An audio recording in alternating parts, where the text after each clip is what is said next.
बिस्मिल्लाहिर्रहमानिर्रहीम। अस्सलाम वालेकुम दोस्तों, आज है 23 जुलाई 2025। इस्लामाबाद फ्रूट मंडी। माशाल्लाह हम देख सकते हैं अनवर रटोल आम है जी। ये देखें ज़बरदस्त। ये एक्सपोर्ट पैकिंग में है और इसमें तकरीबन दाने जो है 4 ते 8 12 ते 16 ते 4 20 और नीचे भी 20 है, 40 दाने। और वज़न तकरीबन होगा 7 किलो। 7 किलो। अच्छा, 7 किलो से ज़्यादा नहीं है। अच्छा जी। और इसका रेट क्या है? इसका रेट है 1600 रुपया। और इसमें कुछ कमी बेशी, प्यार और मोहब्बत? बस ये हम फाइनल रेट बोलते हैं। अच्छा, फाइनल बोलते हैं, इससे कम नहीं है। अच्छा जी। और ये सफ़ेद चौंसा क्या रेट है? 1600 रुपये। बहुत भी माल है ये वाला 1600 रुपये का फाइनल। अच्छा जी। और ये सामने काला चौंसा जो है 900 रुपये। 900 रुपया।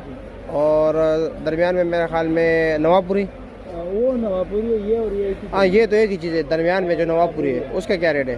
नवापुरी 1400 रुपया। और वो सामने काला चौंसा जो है काला चौंसे 900। 900 रुपया। चलो जी, ठीक हो गया जी, बहुत शुक्रिया।